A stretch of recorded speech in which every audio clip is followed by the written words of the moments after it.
Welcome to Guide Mia. Today we're going to talk about the file formats Cympha accepts, every extension on the platform, what produces it, what consumes it, and where it belongs on a case. This one isn't a step-by-step. It's a guided tour organized by family. Surface scans, CBCT volumes, photos and x-rays, the design and project files, the review and change artifacts, and the humble notes. It's the lecture to keep handy for the moment you're staring at a file and wondering whether it belongs on a case at all. Clinicians uploading, designers and lab managers opening, patients sending monitoring photos back. There's a section here for each of you. Follow along, or listen now, and keep the written page as a reference. Here's the whole territory before we walk it. Family 1, scans, the surface meshes every scanner produces, and cone beam CT volumes, which travel as zipped DICOM. Family 2, flat images, photos, and x-rays. Family 3 is the biggest, design and project files, the desktop planner's project and transfer files, the viewer-ready treatment plan, the implant plan formats, and the studio project bundle. Family 4, the review artifacts, the change request file studio exports, and the companions that gather around shared plan. Plus the simplest slot of all, free form notes. For every format, we'll answer the same 4 questions. What produces it? What consumes it? Where it sits on a case? And how it goes wrong. That last question is where most of the value is. Each family has exactly one classic mistake. The workhorse family, STL, PLY, and OBJ, the standard triad for any scan surface. The first thing to know is that Cympha treats them as interchangeable. Every slot that asks for a mesh accepts all 3, so never convert one to another just for an upload. They come from any intraoral scanner or desktop scanner and from mesh exports out of the planning tools. They're consumed by the desktop planner, by Studio for review, and by AlignerBot. On a case, the clinician uploads them into the mesh slots on the new case form. Upper arch scan, lower arch scan, byte registration, facial scan, and they keep their original names in the case's file list. The classic mistake, a byte registration exported as one combined arch, upper and lower fused into a single mesh. That won't register correctly. Most scanners export the byte as its own separate file, and if the byte is wrong, expect the designer to ask for a re-export. Cone beam CT is the family with the packaging rule. ACBCT volume ships as a folder of DICOM slices, often hundreds of them, and they only mean something together as one ordered series. So Cympha accepts the zip of that folder, not the individual files. Zip the export folder before uploading into the CBCT slot that implant and ortho cases offer. The system deliberately does not unpack the archive server side. The zip stays a zip. That has one practical consequence on each side of the platform. Cympha Studio's OpenDICOM entry reads a folder of files, so unzip locally first when you're loading a volume by hand, while the desktop agent extracts a zipped bundle automatically before processing. 2 classic mistakes here. Renaming slices inside the zip, which can scramble tools that fall back on file name order when the metadata is sparse, and uploading a single slice, which is a picture, not a volume. You need the whole series. And here's why the packaging rule earns its keep. Everything downstream of a CBCT assumes a complete, ordered volume. Studio consumes it for segmentation and implant planning. Implant Master consumes it on the desktop side. Feed those tools a clean series, and the anatomy comes apart into structures you can actually plan against. One more caution from the written guide, aimed at anyone exporting from a hospital system. DICOM files can carry patient identifier metadata inside them, the kind you can't see from the file name. If your jurisdiction requires de-identification before sharing, check before you upload, not after. The format family that carries the most diagnostic value is also the one that carries the most identity. Treat it accordingly. The flat images, JPEG and PNG for photos, plus DICOM for x-rays exported from a hospital system, lateral cephs, and panoramics. Photos come from any phone or camera, x-rays from any digital x-ray system.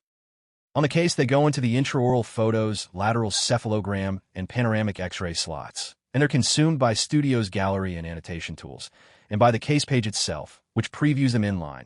So, a lab manager triaging a case sees the clinical picture without downloading anything. The classic mistake in this family belongs to newer iPhones. The HEIC format they save by default is not accepted. Convert to JPEG first. Most phones can be told to save JPEG by default, which fixes it permanently. Get that one setting right, and this family basically never fails. Now the family that confuses the most people. 3 related files from the desktop planner, each with a different citizenship. The GOS file is the project itself. 1 stable file per case, carrying the meshes, the stage tooth positions, and the treatment metadata across design phases. It's produced by the planner as the designer, or AlignerBot. Works the case and consumed by the planner too. It reopens the same project file for each further design phase. And here's the key fact. The project file itself is not what travels to a Cympha case. It stays on the design workstation. What travels are its 2 exports. The transfer pack, the file with the meaningful double suffix, is what the planner's save for transfer command produces when a design phase completes. In the GVW plan view is the viewer-ready bundle a designer publishes, the planned tooth positions per step. It's consumed by Cympha Studio at studio.cympha.com in 2 different workspaces, the patient-side ortho monitoring workspace and the clinician review workspace. It lives inside the case's file list, and it's the file the shared a patient feature picks, with the patient receiving a signed link to that one specific plan view.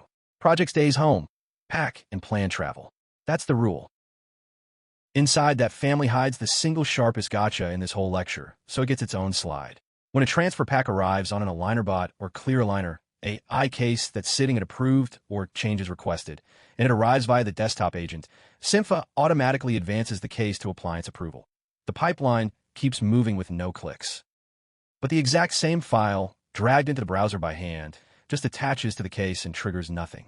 The hook is agent only. If your lab uploads packs manually, the case will sit there looking finished while nothing advances, and the lab has to send it for approval manually. So if you've ever wondered why one case flowed and an identical one stalled, ask how the pack got there. Same file, different door, different outcome.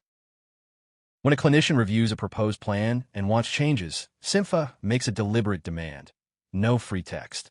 A written wish like rotate the canine a little cannot drive a design pipeline, so it's rejected in favor of 2 machine-readable artifacts.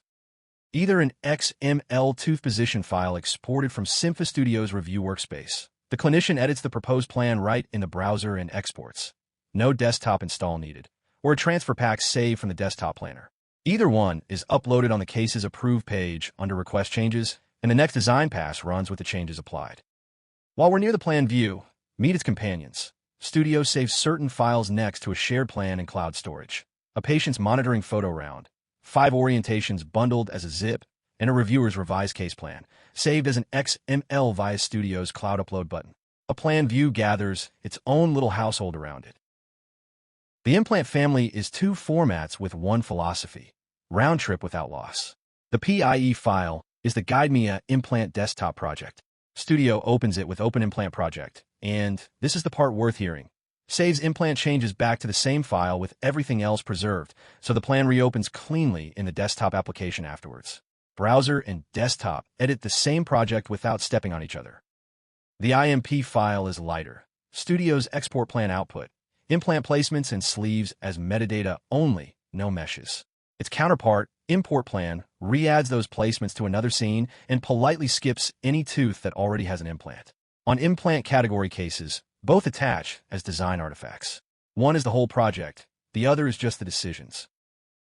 2 formats close the tour, and they bracket the range nicely. The CYP file is the Cympha Studio Project Bundle, the whole scene. Meshes, photos, CBCT links, camera pose, gallery annotations, and the doctor's treatment intent.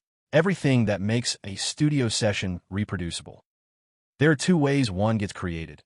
Automatically, when a clinician picks Create Cympha Case from Studio's hamburger menu, or deliberately, by choosing Save Project As from that same menu. Studio is also what consumes it, and its point is reproducibility. When a designer opens the case, the bundle restores the doctor's exact view: camera pose, CT read settings, mesh colors, and opacities. It's self-contained, bundling the meshes, the plan, the CT links, the gallery pictures, and the viewing state together. So the recipient opens onto the same picture you saved, which means the conversation itself is preserved, not just the data. At the other extreme, the simplest slot on the platform, treatment notes.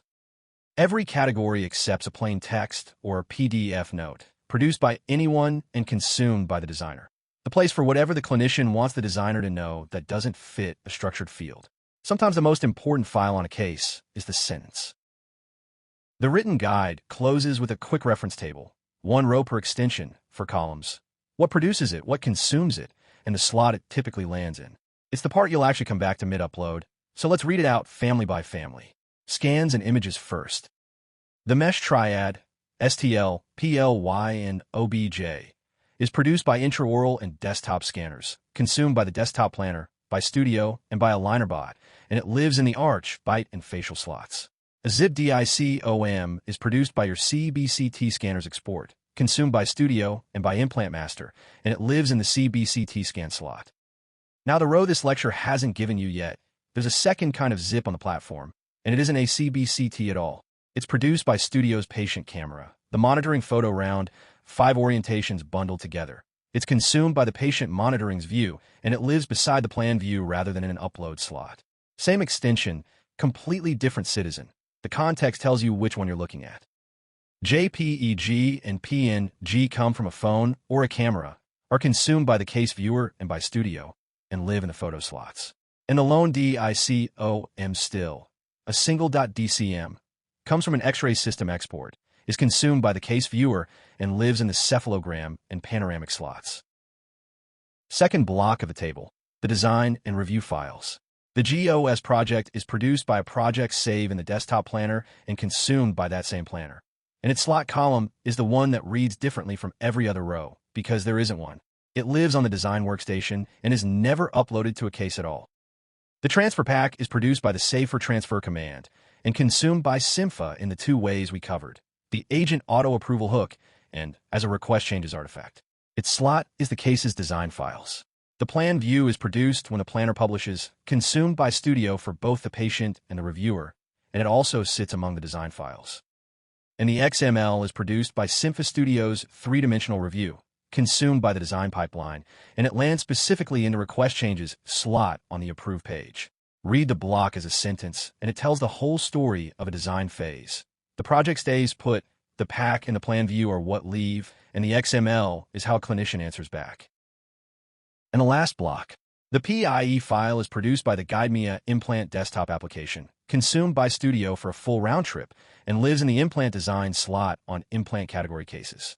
The IMP is produced by Studio's export plan command and consumed by Studio's import plan command, a pure exchange format whose slot is implant plan exchange. The CYP is produced by Studio and consumed by Studio, and its slot is the Studio scene itself. And the notes, a plain text file or a PDF, produced by anyone at all, consumed by the designer who reads it, living in the treatment notes slot that every category offers. That's the full table, 13 rows, and now you've heard every one of them. You won't retain it from a single listening, and you don't need to. The point of hearing it once is that you'll recognize a row when you go looking for it later. Last principle, and it covers every case this tour didn't. If you upload something Cympha doesn't recognize, nothing breaks, the file still attaches to the case. But no downstream tool will know what to do with it. It won't open in a viewer, won't feed a pipeline, won't appear in any checklist. It just sits there, relying on a human to figure it out. Which leads to the habit that costs nothing and helps everyone. Name your file so a human can tell what they are. Upper for the upper arch, lower for the lower, a clearly named zip for the CBCT. The written guide adds a detail that should seal the habit. Both the designer and the AI proposer use file names as hints. A good name isn't just politeness to your lab. It's information the pipeline actually reads. That's the tour. Meshes interchangeable, volumes zipped, photos converted. The project stays home while its exports travel. Changes arrive as artifacts, not prose, and everything gets a name a human can read. The written version carries the same quick reference table we just read out, laid out as a real table you can scan in a second. Made for the moment mid-upload when you don't want to lecture, you just want the answer. Bookmark it once, and this whole lecture compresses into a glance. Bookmark the written page at cympha.com, docs, then file formats, Cympha accepts. It's built as a one-page reference with a table you'll come back to. And subscribe if this series is earning its place. Every Cympha workflow, one lecture at a time. Thanks for watching, and see you in the next one.